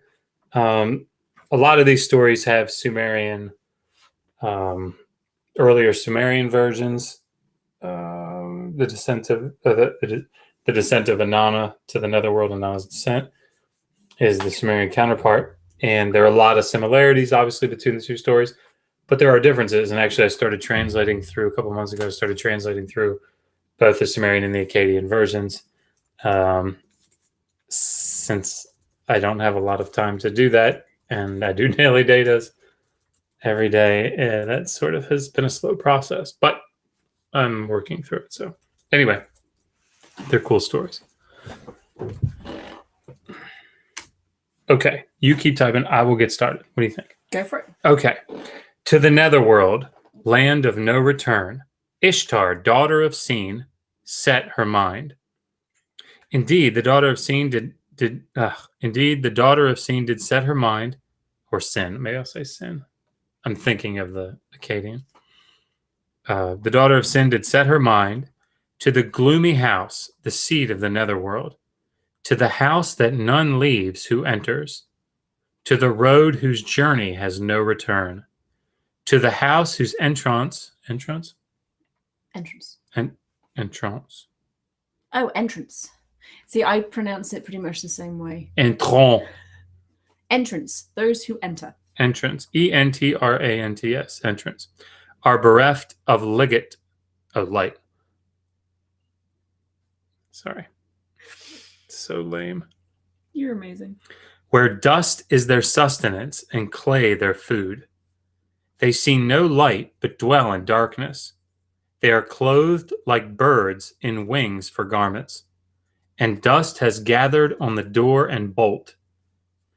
When Ishtar reached the gate of the netherworld, she said these words to the gatekeeper. Gatekeeper, open your gate for me. Open your gate for me that I may enter. If you will not open the gate that I may enter, I will break down the door. I will smash the bolt.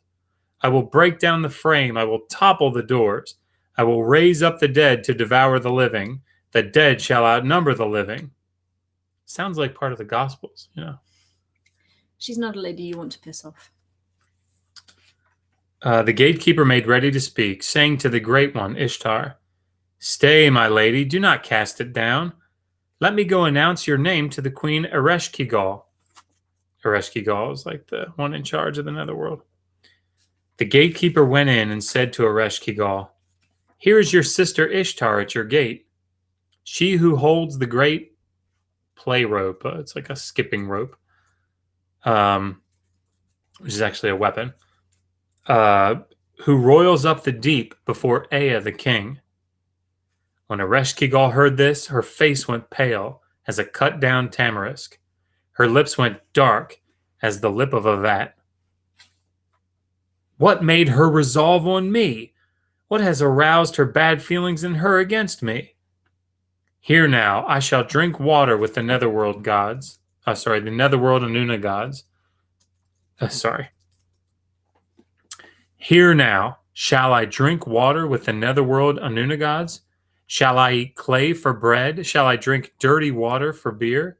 Shall I weep for the young men who have left their helpmeets? Shall I then weep for the young women who are wrenched from lovers' loins? Shall I weep for the helpless infant who was taken before its time? Go, gatekeeper, open your gate to her. Treat her according to the age-old rules. Off went the gatekeeper and opened the gate to her. Enter, my lady, that Cutha rejoice over you, that the palace of the netherworld be glad at your presence. He brought her in the first gate. He loosed and removed the great tiara of her head. Why, gatekeeper, did you remove the great tiara of my head? Enter, my lady. Thus the rules of the mistress of the netherworld. He brought her in the second gate. He loosed and removed the earrings of her ears. Why, gatekeeper, did you remove the earrings of my ears? Enter, my lady. Thus the rules of the mistress of the netherworld. He brought her in the third gate. He loosed and removed the beads of her neck. Why, gatekeeper, did you remove the beads of my neck? Enter, my lady. Thus are the rules of the mistress of the netherworld. He brought her in the fourth gate. He loosed and removed the garment pins of her breast. Why, gatekeeper, did you remove the garment pins of my breast? Enter, my lady. Thus the rules of the mistress of the netherworld. He brought her in the fifth gate. He loosed and removed the girdle of birthstones from her waist. Why, gatekeeper, did you remove the girdle of birthstones of my waist? Enter, my lady. Thus the rules of the mistress of the netherworld. There are 97 of these. I'm just kidding. He brought her in the sixth gate. He loosed and removed her bracelets and anklets. Why, gatekeeper, did you remove my bracelets and anklets? Enter, my lady. Thus the rules of the mistress of the netherworld. He brought her in the seventh gate. He loosed and removed the loincloth of her body. Why, gatekeeper, did you remove the loincloth of my body? Because you're hot. Enter, my lady. Thus the rules of the mistress of the netherworld. This is most likely representing Ishtar being stripped of her own power. Is it the Sumerian, Inanna? So in the Inanna myth, the Sumerian version of this myth, you have Inanna kind of getting ready, putting on all of this finery before she even leaves her palace and goes to the gates. And all of these items have elaborate names that kind of evoke her power. So it's almost like she's arming herself for battle. You don't get that in this version of the myth, but you do get her being stripped of everything. Ereshkigal, her sister, is obviously not terribly pleased that she's come to visit and seems to be expecting some kind of assault on her throne. It seems like she's worried that Ishtar is going to try and take over the netherworld. So to prevent that, she's getting her gatekeeper to totally strip Inanna of any kind of power. But the interesting thing about it is, there was a paper written about this. I don't remember who wrote it, but instead of saying, you have to take all your stuff off before you can come in here, the gatekeeper is very cunning. Right? There's 7 gates. And at the first one, he takes off one piece. Right? And she might complain a little bit about that, but she's like, all right, I can deal with one. Then the second gate takes another piece off and takes one off at a time as she comes through the gates. So by the end, she's lost, a lot of this power. But it's been sort of cleverly removed. And all the while he's been saying, this is how we do things down here. These are the rights of the netherworld. And the paper, I think, argues, if I'm remembering it correctly, you see many other passages where people are wearing clothing and jewelry and all these other things in the netherworld. So the idea that these are the maze, the what are they?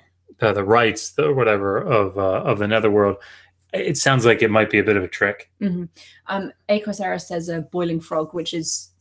That's exactly right. You put a frog in cold water and boil it, the frog isn't going to move because it heats up so gradually it doesn't know what's happening. Yeah, they're tricking her very, very slowly into sort of voluntarily giving up all of her power. I haven't heard that in a while. The last time I did, and the only time really that I hear that is, or that I heard that was, when I was in evangelical Christianity.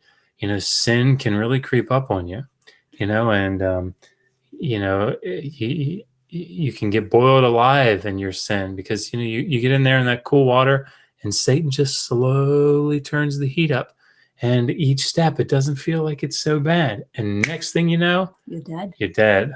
So, no kissing your girlfriend is the thing. Enkidu5 asked, how much, if any, is the grammar in these tablets altered for us English speakers? Akkadian grammar is pretty different to English, so you have to put it in good English to be. Yeah, I mean, the syntax is, verbs often come at the end of the sentence. But actually, the point, I mentioned this earlier in the stream, I think, the point of a Assyriologist, or the point, one of the things that Assyriologists do is we tend to be more wooden in our translations than maybe even sometimes we should. And that's because we're trying to remain, true to the text. So you'll find that it's actually very, very true to the original, true to the the Akkadian. Akkadian's verb final, though, isn't it? Yeah. Isn't that what I said? I don't know. I wasn't. I thought I said that, but I'm getting old and dumb. You probably did. No, sorry. My point was it's a verb final language, but we don't do that in English, so it has to be as a certain amount of rearranging. As a side note, sorry, I just Skylar has just gone live a couple minutes ago, and he's doing a really cool show. Obviously, I wouldn't want you to leave this one, but when we're done, I'm going to be going over there to watch his show. So I think actually someone has us and Skylar up at the same time. Someone said they have us and Skylar up at the same time. Yeah. Which must make for interesting listening. Yeah, tell him I said hi if you can. I love Skylar. We do those Bible study readings, together, and he's just a great guy. Anyway, sorry. All right. So, yes. As soon as Ishtar. Okay. As soon as Ishtar had entered the netherworld, Ereshkigal saw her and trembled with fury at her. Ishtar, without thinking, sat in the place of honor above her. It's like going into the throne room of a king and then sitting on his throne. Yeah. And actually, there's a note here in Foster, and I remember when I translated through this, it's this line's a little tricky. So he says, what Ishtar does is uncertain. Some translators understand attacked her or the like, which makes sense, right? Because that's what she's been afraid of. That's what the context is calling for. So anyway, whatever it is that she does, Ereshkigal doesn't like it. Ereshkigal made ready to speak and said to Namtar, Namtar is the cutter of fates, the fate cutter, her vizier, these words, go, Namtar, take her from my presence. Let loose against her 60 diseases, Ishtar. Eye disease against her eyes. Side disease against her sides. You didn't know there was such a thing as a side disease, did you? Foot disease against her feet. Heart disease against her, you guessed it, heart. Head disease against her foot. Wait. Sorry. It's lame. It's just lame. Head disease against her head. I let them loose against all of her. After the lady Ishtar went down to the netherworld, the bull would not mount the cow. The ass would not impregnate the jenny. The young man would not impregnate the girl in the thoroughfare. The young man slept in his bedroom. The girl slept by herself. So, Ishtar and Inanna is the god of sex and war, right? So if she goes down to the netherworld, it's just like in Greek mythology. Ain't no one fucking. Yeah. Ain't nobody. Okay. So, I love that you use such vulgar language. I do sometimes. Papsukal, vizier of the great gods, was downcast, and his features were gloomy. He was dressed in mourning and left his hair unkempt. Off went he in despair before Sin, his father, weeping. Before Ea the king, his tears flowed down. Thomas, don't jump up here. Sorry, Thomas the cat. You want to say hi? Oh. He doesn't want to say hi. Okay. Why don't you read? Because I've lost where I'm at. Sorry. Ishtar has gone down to the netherworld. She has not come up. As soon as Ishtar went down to the netherworld, the bull will not mount the cow. The ass will not impregnate the jenny. Need me to plug it in? Yeah, please. The young man will not impregnate the girl in the thoroughfare.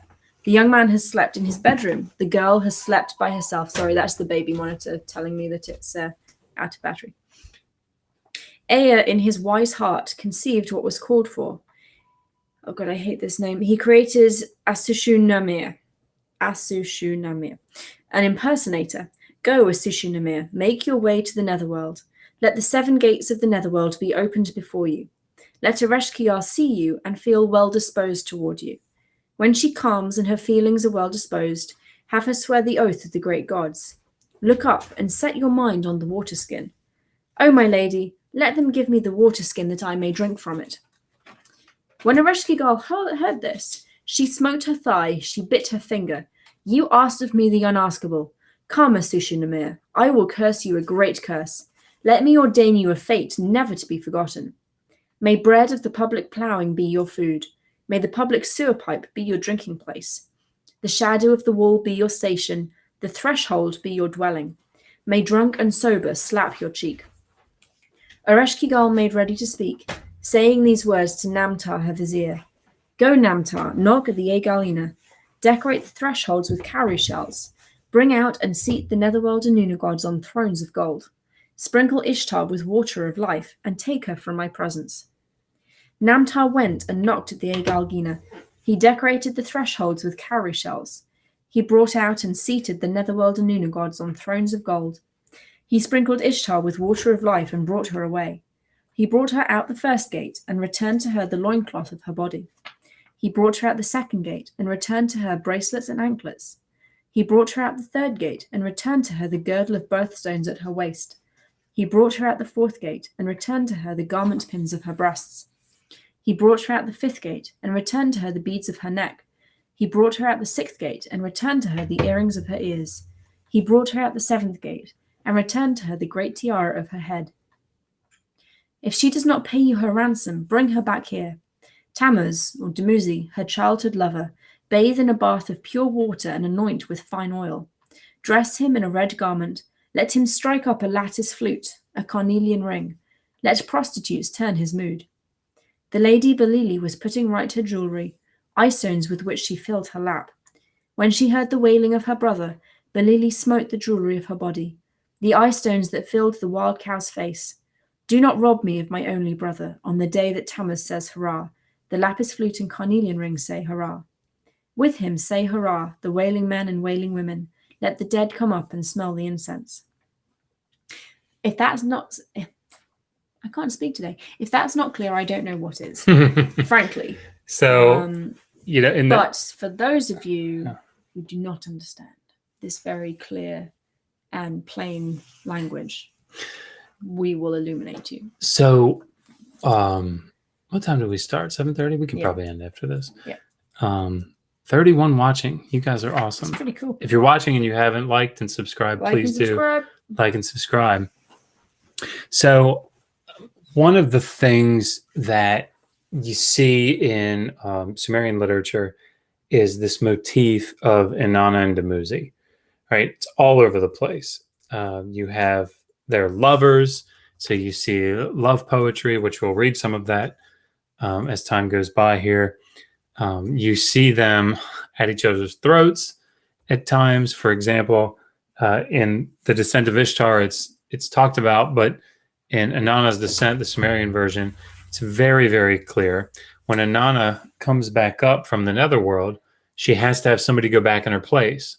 It's kind of like the Persephone Demeter. That's right. Of the Greek mythology.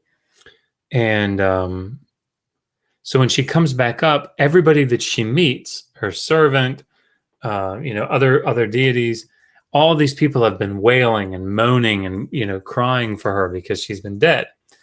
And so there are these demons, these Gala demons that are traveling with her to make sure that she, gets somebody to put in her place. And they say, what about this one? What about this one? And she goes, oh, no, I could never send that person in my place.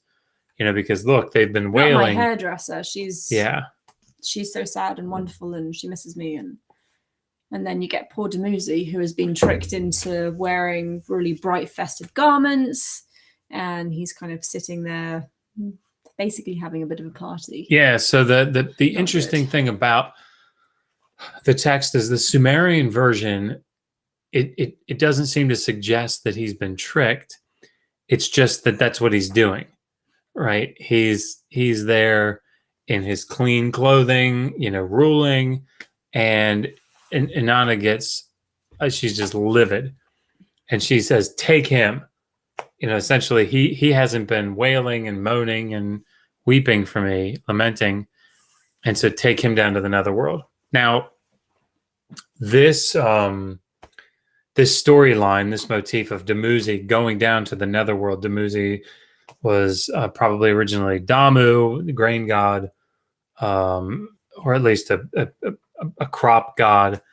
So when Dumuzi goes down, it's sort of an explanation to try to understand why the crops died, just like the Demeter Persephone story. Anyhow, but that motif is picked up on in so many aspects of Mesopotamian literature and other religious liturgical texts. So in the laments, all of Dumuzi's relatives, his sister, in particular his sister, cry out for him, wail for him, weep for him. And even, Inanna is seen crying out for Dumuzi. But this interaction is very clear. So at the end of here, this Dissent of Ishtar, the Baaladili crying out, don't take him.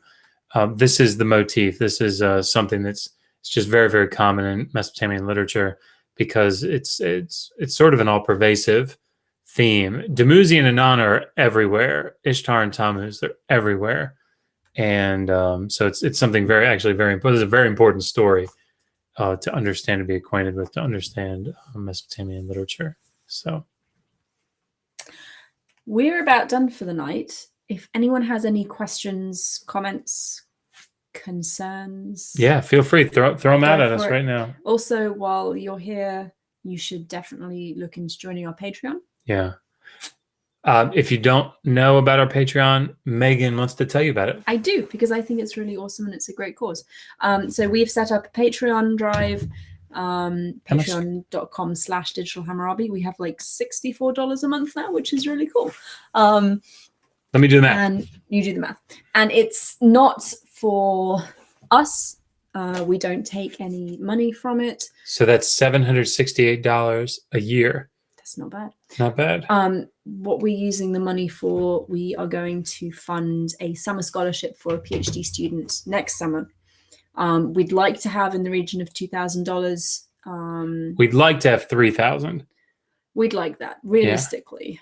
Well, we'll see. Maybe some millionaire somewhere wants to give us a lot of money. Oh, come on. People, they want to help. That's true. PhD students. Look, PhD students are broke. Oh, yeah. So broke. And the thing is, so I remember during coursework, and I'm sure your experience was the same, we would stay in the library. Caleb and I would stay in the library till like 3 a.m. when they closed up. And then he'd drive me home back to I was renting out an apartment because it was just, I lived 2 hours away from the school. I couldn't drive home every night. And I had to be there Monday through Friday and sometimes on the weekends. And so he'd get back about 3:15 to my apartment. He'd drop me off. He'd drive home. I'd go to sleep till 7, maybe 7:30, get up, get a quick shower, throw down an omelet that I had made on Sunday and put in a Tupperware container. I had 5 of them through the week because there just wasn't enough time to make breakfast every morning. And then he would sling by, pick me up, and we'd go into archaeology class. And we'd be in class, for 4 or 5 hours that day. And then we'd be studying in the library. I mean, it was just, and it is 3 years of that for coursework. And then after that, you're writing your dissertation, which is just as much time. It's just not in class. Anyway, then, you end up working in the library, a couple hours a week, making at most $10 an hour. And your funding is only good at Hopkins. It's really good. It's only good for 5. I mean, it's really good. It's only good for 5 years. You get funded for 5 years. Traditionally, typically the degree that I'm getting, the degree that Josh has, takes like 7 to 10 years. Yeah. So all that to say, PhD students are broke, and doing research is very expensive, especially if it involves flying to foreign countries and doing museum visits. You have to pay for your flights and then accommodation while you're there, and then food and all that kind of stuff. So what we want to do is try and fund a research project for a PhD student. We obviously can't do that ourselves because, well, I'm still a student. We have 3 children. I mean, that's really... But there's a direct benefit to you. Even if you're not a Patreon, there's a direct benefit to you because, see, what we want to do is make sure that everybody has the latest research, right? We want to know that everything that you hear is as up to date as humanly possible. So any topic that a researcher writes on that's worth his salt or her salt is going to write a review of the secondary literature, all the stuff, all the research that's been done up to that point on that topic. They're going to have a section about that, right? They're going to say, here's what everybody has said up to that point. So at that point, that person knows all the current research, and you will too. So what we're going to do is have people submit applications for their research project. So let's say somebody wants to go and they want to write on, I don't know, where was, I don't know, the capital of Mitanni. Is that a good? It doesn't matter. Anyway, they're going to go and they're going to present a paper that says, here's our research topic. This is how we propose to get to the answer. We need to go over to this museum and read these tablets. We need to go to this place and talk to these scholars, whatever. They're gonna submit these applications to us. We're gonna weed through them, make sure that they're only reputable scholars. Sorry, no ancient aliens. Yeah, sorry. Not happening. But once we've vetted them, then we're going to present you as our viewing audience the 5 or 10 papers that are projects that we think are worth. It's going to be like American Idol. We're going to get these people on and interview them, and then our patrons get to vote on who they think we should. That's right. So, but you get the latest research then, and if you're a Patreon, you get to say, "Oh man, I'd much rather have somebody doing this biblical topic than this Egyptology topic," or "I'd really love to hear about that Egyptology thing and not this Mesopotamian thing." Whatever it is, your interest, that's what you get a vote on. So I actually think it's fantastic. And then once they go do the project, they come back and they do another interview where they present their findings. And I just think it's good. We're helping students. We're funding good scholarship. You're getting the benefit of it. Of course, we're getting the benefit of it because we get to hear about it too. So we stay current in the field. I just think it's just everybody wins. So please, consider becoming a Patreon. And you don't have to. There are people that don't give every month. There's just you use PayPal, right? You can just send it to our PayPal account. That all that money goes directly into that fund. So and what we're doing is last thing I'll say, I think that Patreon takes a certain percentage. So if you give $5 doesn't come through to it. It's like, I don't know, $4.50 or something, whatever. But the point is, whatever we know what that number is, and whatever that number is, we're going to donate that at the end to make sure that your $5 becomes $5. So we're excited about that. We have no questions. But thank you, everyone, for joining us. This was a lot of fun. Thank you. This is great. And we have 26 watching now. So you guys stayed strong with us. Appreciate it. So next weekend, hopefully we'll do another one. And we might have the children next weekend. Well, then that'll make it even more exciting. We'll see. But we'll see. We'll see. But we will do this again soon. So thank you, guys. And before I forget, on the 13th of October, we have Jens Nostroff. I'm probably not pronouncing that right. Coming on, he is an archaeologist from Göbekli Tepe. He is going to come and talk to us about the site and his interpretations of it. And as far as I'm concerned, most importantly, why it was not built by aliens. Yes. So come and join us for that. That is the 13th of October at 8:30 p.m. Eastern Standard Time. And if you haven't liked the video, please do that before you go. If you haven't subscribed, please subscribe. Promise we make it worth your while. We put out videos all the time. Indeed. So until next time, resist poor scholarship. Always ask, how do you know that?